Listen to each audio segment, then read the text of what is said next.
They say that on moonless nights, when the mist hangs low over the road, you can still hear the thunder of hooves, a horse snorting steam, a rider cloaked in black, and no head upon his shoulders. Some say he rides for vengeance or justice. Others whisper he is something older, a messenger of death itself. But where did such a legend begin? What kind of world could have birthed it? What powers did people believe this rider carried, and what terror followed in his wake? And why, after centuries, does this shadow still ride beside us? For myths are not born from nothing. They rise from the people who first believed. Stay with us till the end, for before this tale is done, we'll uncover the ancient rider who first gave the horseman his form.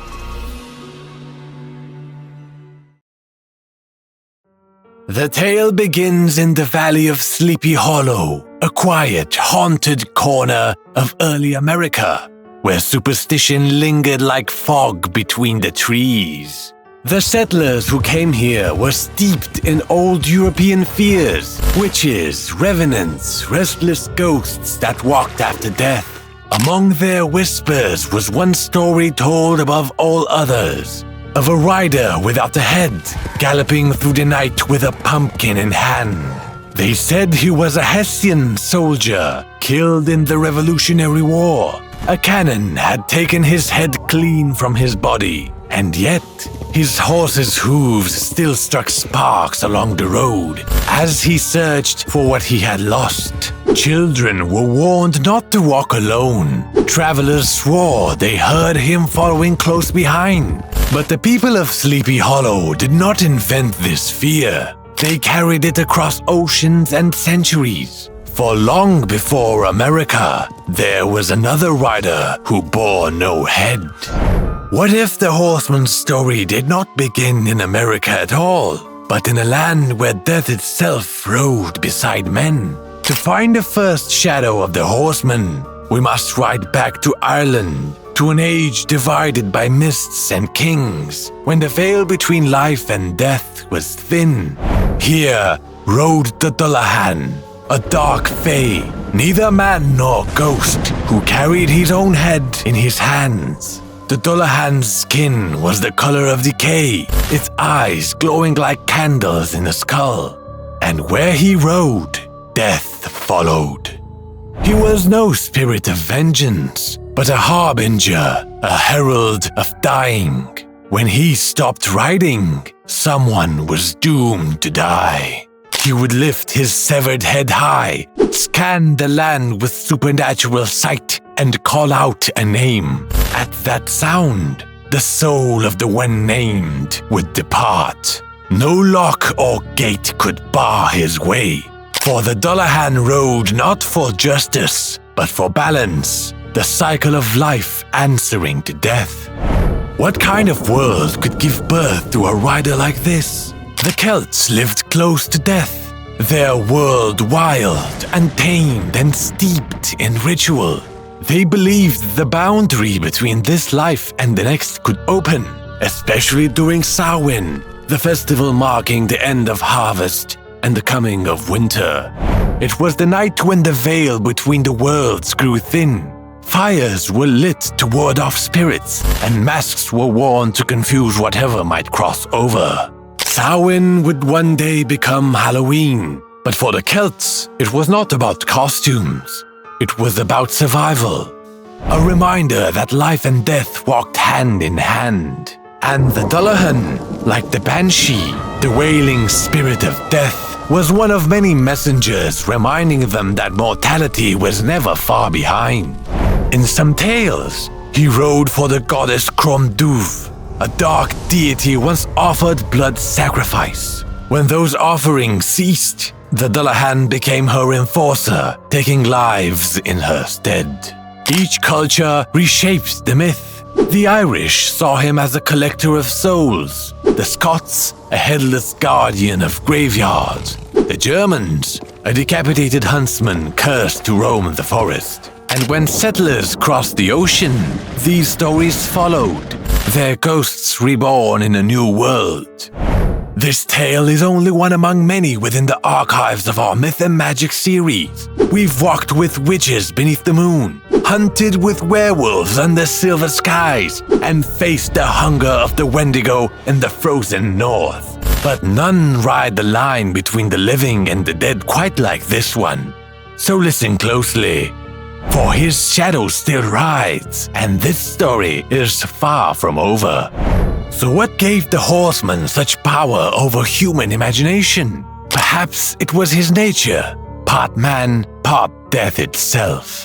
The Dullahan could command darkness. His whip was said to be made from a human spine. Where his hooves struck, the grass withered black. He needed no words, only the name of the doomed. And when he called it, no prayer could save them.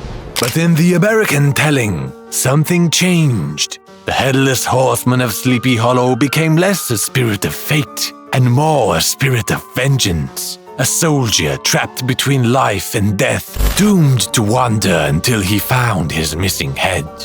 In Europe, the horseman served destiny. In America, he served emotion, anger, grief, and revenge. He was the old world reborn on new soil, the Dullahan dressed in Hessian armor. But what happens when the legend steps out of the mist and someone finds themselves standing in its path? Stories spread quickly through the valley. One told of a traveler who crossed the bridge at midnight, the horseman close behind. He reached the other side, turned to look, and saw nothing but mist, until a flaming pumpkin struck him square in the chest.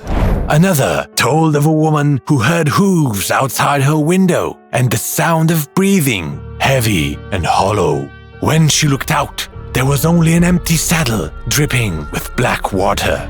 In Ireland, to see the Dullahan was to know death was near. But even myths of fear carried lessons. The Dullahan reminded people that death was part of life. The Horseman of Sleepy Hollow reminded settlers that old sins follow us, that war leaves ghosts behind. Both rode as warnings, not merely as terrors. But could anything stop the rider who carried death in his hands? In Ireland, they said the Dullahan feared only one thing: gold. Not its wealth, but its purity. A single golden coin held aloft could drive him away, as though the light of the sun itself repelled his shadow. Travelers carried coins for protection. Priests blessed doorways during Samhain. Fires were lit at crossroads to confuse spirits. Settlers turned to prayer, to candles and charms hung over the hearth, but they still feared what their ancestors had whispered, that no wall could keep out a legend on horseback. Because legends do not knock, they arrive. So what is it about the Headless Horseman that refuses to die? And what does that say about us? As centuries passed, the legend changed again. He became a figure of Gothic romance, a ghostly avenger in black. In stories and film, his image endured. The horse rearing, the pumpkin ablaze, the sword flashing beneath the moon. But beneath that American legend still beats the heart of the Dullahan, a reminder that death is never faceless. It merely wears new masks. Every culture has its rider. The Draugr of the north, the Wildejäger of Germany, the soldiers who rose from blood-soaked fields in Slavic tales. Because the rider represents what no one can outrun: mortality, a truth that gallops beside every human life. And so the story endures. In Ireland, people still whisper the Dullahan's name. In America, travelers still pause at Sleepy Hollow Bridge, listening for hooves in the wind. They look into the dark and wonder, is the horseman still searching? Or is he merely reminding us that one day we all will be called by name?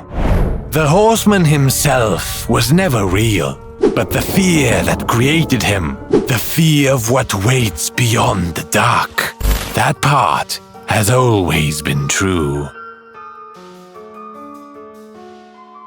This was Chronica Arcana, the myth of the Headless Horseman. Don't forget to like and subscribe, as it helps us bring more myths and legends to life.